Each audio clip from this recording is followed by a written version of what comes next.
আসসালামু আলাইকুম দর্শক, welcome back to my channel food files by Munmun. আজকে আরও একটি ঈদ স্পেশাল রেসিপি নিয়ে চলে এলাম। দুধ চিনির পরিমাণ ঠিক রেখে কি করে ভীষণ মজাদার দুধে ভেজানো ভাজা লাচ্ছা সেমাই তৈরি করে নিতে হয় সেই রেসিপিটি শেয়ার করব। আশা করছি আপনাদের ভালো লাগবে। ঈদ সামনেই, আর সেমাই ছাড়া তো ঈদ কল্পনাই করা যায় না। ঈদে আর কিছু হোক না হোক, এক বাটি সেমাই কিন্তু চাই চাই। প্রিয় দর্শক, আজকে মজাদার এই লাচ্ছা সেমাইয়ের রেসিপিটি আপনাদের সাথে শেয়ার করব। আশা করছি আপনাদের ভালো লাগবে।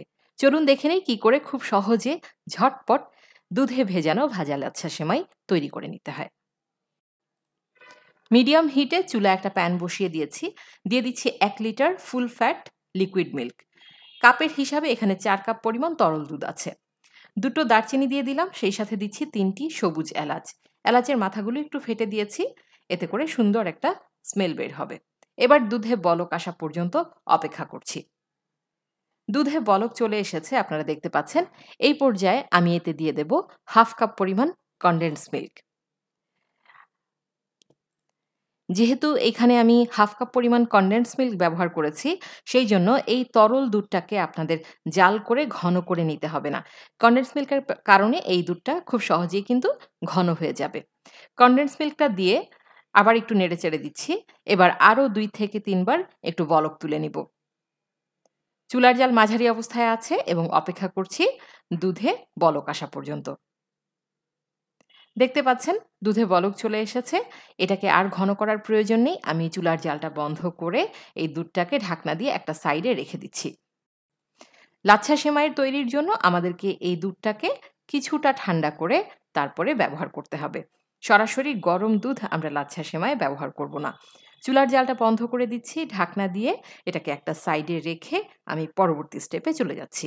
আর এই সময়ের মধ্যে দুধটা কিছুটা ঠান্ডা হয়ে যাবে। লো হিটে আরেকটা প্যান চুলায় বসিয়ে দিয়েছি। দিয়ে দিচ্ছি 2 টেবিল চামচ পরিমাণ ঘি। চেষ্টা করবেন সেমাইটা ঘিতেই ভেজে নিতে, এতে করে টেস্টটা অনেক ভালো আসবে। এবার আমি এতে বাদাম ভেজে নেব। এখানে আমি 1 টেবিল চামচ পরিমাণ কাঠবাদাম, 1 টেবিল চামচ পরিমাণ নিয়েছি কাজু বাদাম এবং 1 টেবিল চামচ পরিমাণ কিশমিশ নিয়েছি। এগুলোকে আমি হালকাভাবে ভেজে নেব।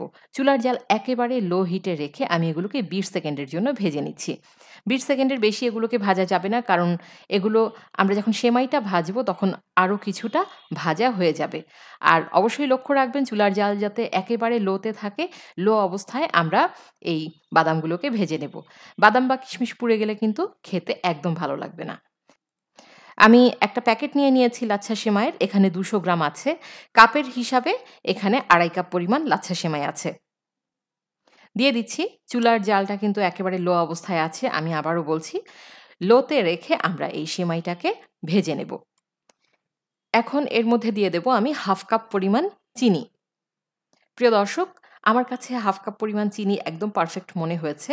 তবে আপনারা যদি সেমাইতে মিষ্টির পরিমাণটা বেশি চান, সেই ক্ষেত্রে চিনির পরিমাণটা আরেকটু বাড়িয়ে দিতে পারেন। আমি এখানে 1/2 কাপ পরিমাণ চিনি দিয়ে দিয়েছি। চুলার জাল লোতে রেখে এই সেমাই আর চিনিকে আমি 4 থেকে 5 মিনিট পর্যন্ত ভেজে নেব। প্রায় 4 থেকে 5 মিনিট পরই দেখতে পাবেন যে সুন্দর একটা গোল্ডেন কালার সেমাইয়ের মধ্যে চলে এসেছে। আমি কিন্তু 1 সেকেন্ডের জন্য নাড়া বন্ধ করিনি। চুলার পাশে দাঁড়িয়ে থেকে অনবরত নেড়ে নিয়েছি। আর দেখুন, উল্টে পাল্টে এভাবে নেড়ে না নিলে কিন্তু আপনার বাদাম বা সেমাইগুলো পুড়ে যেতে পারে। যখন গোল্ডেন একটা কালার চলে আসলো সেমাইয়ে, আমি দিয়ে দিলাম 1/2 কাপ পরিমাণ গুঁড়ো দুধ। আরও 2 থেকে 3 মিনিট আমি এই সেমাই গুঁড়ো দুধ ভেজে নেব। সমস্ত উপকরণ বেশ ভালোভাবে ভাজা হতে আমার টোটাল 8 মিনিটের মতো সময় লেগেছে। 8 মিনিট হয়ে গেলে আমি চুলার জালটা বন্ধ করে দেব এবং যেই ডিশে আমরা সেমাইটা সার্ভ করব সেই ডিশে সেমাইটাকে নিয়ে নেব। প্রথমে এই ভাজা লাচ্ছা সেমাইটাকে আমরা সার্ভিং ডিশে নিয়ে নিলাম। এরপরে প্রথমেই যে দুধটা আমরা জাল করে রেখেছিলাম, যেটা এখন কিছুটা ঠান্ডা হয়ে গেছে, সেই দুধটা আমরা সেমাইয়ের উপর ঢেলে দেব। সম্পূর্ণ দুধ সেমাইয়ের উপর ঢেলে দিলাম। গরম দুধ কিন্তু লাচ্ছা সেমাই দিতে যাবে না, তাহলে কিন্তু সেমাইটা একদম হালুয়ার মতো হয়ে যাবে। আমি এখানে কুসুম গরম দুধটা ঢেলে দিচ্ছি। উপর থেকে যে দারচিনিগুলো দেখা যাচ্ছে, এগুলো আমি উঠিয়ে নিচ্ছি। আপনারা চাইলে এলাচগুলো উঠিয়ে নিতে পারেন।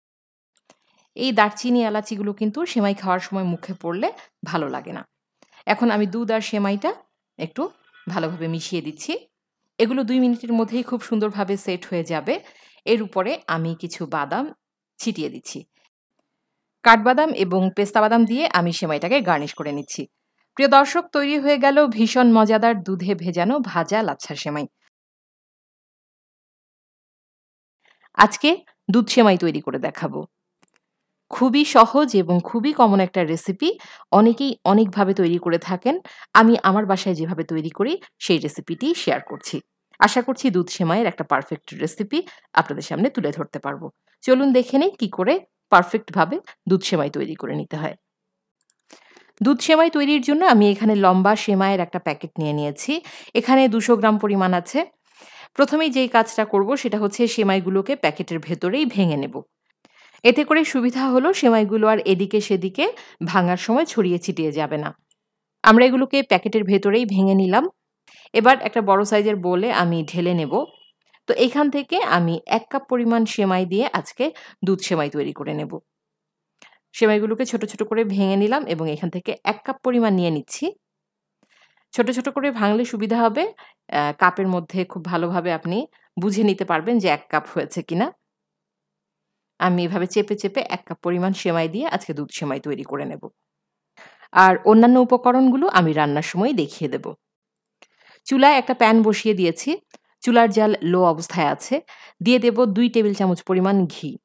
এই পর্যায়ে চেষ্টা করবেন ঘি দিয়েই সেমাইগুলো ভেজে নিতে। আমি প্রথমে 2 টেবিল চামচ পরিমাণ ঘিয়ে বাদাম ভেজে নেব। আমি এখানে 2 ধরনের বাদাম নিয়েছি, কাঠবাদাম, কাজু বাদাম এবং কিছু কিশমিশ নিয়েছি। চুলায় 2 মিনিট কাঠবাদামগুলোকে আমি ফুটিয়ে নিয়েছি এবং এর খোসা ছাড়িয়ে এগুলোকে স্লাইস করে নিয়েছি। দেখতে পাচ্ছেন।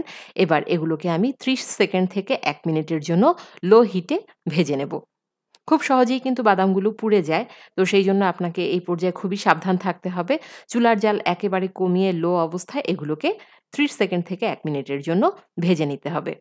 যখন দেখবেন যে সুন্দর একটা স্মেল বের হয়েছে এবং কিশমিশগুলো ফুলে গেছে, তখন বুঝতে হবে বাদামগুলো ভাজা হয়ে গেছে। বাদামগুলো ভাজা হয়ে গেছে, এগুলোকে উঠিয়ে নিলাম এবং একই প্যানে আমি সেমাইগুলোকে ভেজে নেব। সেমাইগুলোও কিন্তু খুব সহজেই পুড়ে যেতে চায়, সেজন্য এগুলো একেবারে লো হিটে একটু সময় নিয়ে ভেজে নিতে হবে। অনবরত নেড়ে চেড়ে আমরা এগুলোকে ভেজে নেব এবং একই সাথে আমি 3 টা এলাচ এবং 2 টো দারচিনি এই সেমাইয়ের মধ্যে দিয়ে দেব। আপনারা চাইলে এই এলাচ এবং দারচিনি দুধের সাথেও দিতে পারেন। আমি সেমাইটা ভাজার সময় দিয়ে দিচ্ছি। এতে করে সুন্দর একটা ফ্লেভার বের হবে। তো সেমাইগুলো ভাজা হয়ে গেলে আমি এগুলোকে একটা প্লেটে উঠিয়ে নিচ্ছি। চেষ্টা করবেন অবশ্যই একটা প্লেটে উঠিয়ে নিতে। এই প্যানের মধ্যে যদি রেখে দেন তাহলে দেখা যায় প্যানের গরমে কিন্তু সেমাইটা পুড়ে যাবে। সেমাইগুলো ভাজা হয়ে গেলে এগুলোকে উঠিয়ে আমি পরবর্তী স্টেপে চলে যাচ্ছি। হাঁড়িতে 1 লিটার পরিমাণ দুধ নিয়ে নেব। আমি এখানে ফুল ফ্যাট লিকুইড মিল্ক ব্যবহার করছি। অবশ্যই চেষ্টা করবেন ফুল ফ্যাট লিকুইড মিল্ক ব্যবহার করতে। এতে করে সেমাইয়ের টেস্টটা কিন্তু অনেক ভালো আসে। এখানে 1 লিটার পরিমাণ দুধ নিয়ে নিলাম, অর্থাৎ কাপের হিসাবে 4 কাপ। এবার দুধে বলক আসা পর্যন্ত অপেক্ষা করছি। যেই দুধে বলক চলে আসলো, এবার আমি এতে দিয়ে দেব 1/2 কাপ পরিমাণ ফুল ফ্যাট মিল্ক পাউডার। চেষ্টা করবেন অবশ্যই ফুল ফ্যাট মিল্ক পাউডারটা ব্যবহার করতে। আমি এখানে ডিপ্লোমা ব্যবহার করেছি। আপনারা ডানো, নিডো যেকোনো ভালো ব্র্যান্ডের ফুল ফ্যাট মিল্ক পাউডারটা নিয়ে নেবেন। সরাসরি গরম দুধে মিল্ক পাউডারটা না দিয়ে আমি এভাবে আলাদা করে দুধটাকে গলিয়ে তারপরে এটা গরম দুধে দিয়ে দেব। এতে করে অনেক সময় দেখা যায় যে গরম দুধে সরাসরি গুঁড়ো দুধটা দিলে এটা সহজে গলতে চায় না। এভাবে আলাদা করে গলিয়ে নিলে দুধটা খুব সহজে গলে যাবে। তো এবার আমি এটাকে সরাসরি জাল করে নেয়া দুধের মধ্যে দিয়ে দেব। চেষ্টা করবেন মিল্ক পাউডারটা দিতে, এতে করে সেমাইয়ের টেস্টটা অনেক ভালো আসে। তবে আপনারা চাইলে মিল্ক পাউডারটা বাদও দিতে পারেন। সেই ক্ষেত্রে যে লিকুইড দুধটা আমরা নিয়েছি, তরল দুধটা, সেটাকে জাল করে 4 কাপ দুধকে 3 কাপ করে নিলেও কিন্তু টেস্টটা অনেক ভালো আসবে। আমি বাসায় সবসময় সেমাই রান্না করার সময় এভাবে লিকুইড দুধের সাথে একটু মিল্ক পাউডার বা গুঁড়ো দুধটা ব্যবহার করি। এতে করে আমার কাছে টেস্টটা খুবই ভালো লাগে। আমি বলেছি আমি বাসায় যেভাবে তৈরি করি ঠিক সেভাবেই আজকে আমি আপনাদের সাথে শেয়ার করব। তো আমি এভাবেই তৈরি করি, এভাবেই শেয়ার করছি। এই পর্যায়ে দুধটা যথেষ্ট ঘন হয়ে গেছে। চুলার জাল লো আর মিডিয়ামের মাঝামাঝি অবস্থাতেই রেখেছি। এখন আমি এর মধ্যে ভেজে নেয়া সেমাইগুলো দিয়ে দেব। দিয়ে দিচ্ছি। সেমাইটা যখন কিছুটা নরম হয়ে আসবে, এরপর আমি এখানে কনডেন্স মিল্ক ব্যবহার করব। আজকে আমি চিনি দিয়ে সেমাইটা তৈরি করব না, কনডেন্স মিল্ক দিয়ে সেমাইটা তৈরি করব। আমার কাছে কনডেন্স মিল্কের সেমাইটা অনেক বেশি ক্রিমি এবং অনেক বেশি টেস্টি মনে হয়। যখন সেমাইটা কিছুটা নরম হয়ে আসবে, এই পর্যায়ে আমি এতে দিয়ে দেব 1/2 কাপ পরিমাণ কনডেন্স মিল্ক। আমার কাছে ১ কাপ পরিমাণ সেমাইয়ের জন্য 1/2 কাপ পরিমাণ কনডেন্স মিল্ক বা 1/2 কাপ পরিমাণ চিনি পারফেক্ট মনে হয়। তবে আপনারা যদি চিনির পরিমাণটা বেশি খেতে চান, সেই ক্ষেত্রে 1/2 কাপের চেয়ে আরও ২ থেকে ৩ টেবিল চামচ পরিমাণ বাড়িয়ে দিতে পারেন। আমি এখানে 1/2 কাপ পরিমাণ কনডেন্স মিল্ক ব্যবহার করছি। তবে আপনারা যদি চিনির পরিমাণটা আরেকটু বেশি চান, সেই ক্ষেত্রে আরও ২ থেকে ৩ টেবিল চামচ পরিমাণ কনডেন্স মিল্ক দিয়ে দেবেন। একইভাবে যদি আপনারা কনডেন্স মিল্কের পরিবর্তে চিনি ব্যবহার করেন, 1/2 কাপ পরিমাণ চিনি এতে দিয়ে দেবেন। আর চিনি যদি বেশি খেতে চান, সেই ক্ষেত্রে আরও ২ থেকে ৩ টেবিল চামচ পরিমাণ চিনি বাড়িয়ে দেবেন। তো আমি সমস্ত উপকরণ এখানে দিয়ে দিয়েছি। এবার একটু ঘন করে নেব। তবে অবশ্যই লক্ষ্য রাখবেন, এই সেমাইটা কিন্তু ঠান্ডা হয়ে গেলে অনেক ঘন হয়ে যায়। আপনারা যতটুকু ঘন রাখতে চান, তার থেকে কিছুটা পাতলা করে কিন্তু এই সেমাইটা নামিয়ে নিতে হবে। খুব বেশি ঘন করে নামাতে গেলে কিন্তু এটা ঠান্ডা হলে একদম জমে যাবে। তো কিছুটা পাতলা অবস্থায় আমরা এটাকে নামিয়ে নেব। আমি এর মধ্যে এবার কিছু ভেজে রাখা বাদাম, কিশমিশ দিয়ে দেব। আর বাকিটা রেখে দেব গার্নিশিং এর জন্য। চুলার জালটা বন্ধ করে আমি এই সেমাইটাকে নামিয়ে নিচ্ছি। চুলাতেই আপনারা নেড়ে-চেড়ে এই সেমাইটাকে কিছুটা ঠান্ডা করে নেবেন। কারণ অনেক সময় দেখা যায় নামিয়ে নেয়ার পরে কিন্তু এটার উপরে একটা মোটা সর পড়ে যায়। তখন কিন্তু এটা দেখতে অতটা ভালো লাগে না। তো চুলাতেই রেখে যদি কিছুটা নেড়ে-চেড়ে ঠান্ডা করে নেন, তাহলে যেই সরটা পড়বে সেটা সব জায়গায় সমানভাবে ছড়িয়ে যাবে। তখন খেতেও বেশ ভালো লাগবে আর দেখতেও ভালো লাগবে। চুলার জালটা বন্ধ করে দিয়েছি এবং আমি এটাকে কিছুটা নেড়ে-চেড়ে ঠান্ডা করে এরপরে সার্ভিং ডিশে নিয়ে নেব। প্রিয় দর্শক, তৈরি হয়ে গেল ভীষণ মজাদার, ভীষণ টেস্টি এবং খুবই সহজ দুধ সেমাই। দেখুন এটা দেখতে কতটা লোভনীয় হয়েছে। আমি একটা সার্ভিং ডিশে নিয়ে নিয়েছি। আশা করছি আমার আজকের এই রেসিপি আপনাদের ভালো লেগেছে। রেসিপি ভালো লেগে থাকলে অবশ্যই ফ্রেন্ডস অ্যান্ড ফ্যামিলির সাথে শেয়ার করবেন এবং নতুন আরো অনেক ভিডিও পেতে আমার এই চ্যানেলটি সাবস্ক্রাইব করবেন। সবাই অনেক ভালো থাকবেন। পরবর্তীতে নতুন কোনো রেসিপি নিয়ে আবার হাজির হয়ে যাব। সবাই ভালো থাকুন, সুস্থ থাকুন। আল্লাহ হাফেজ।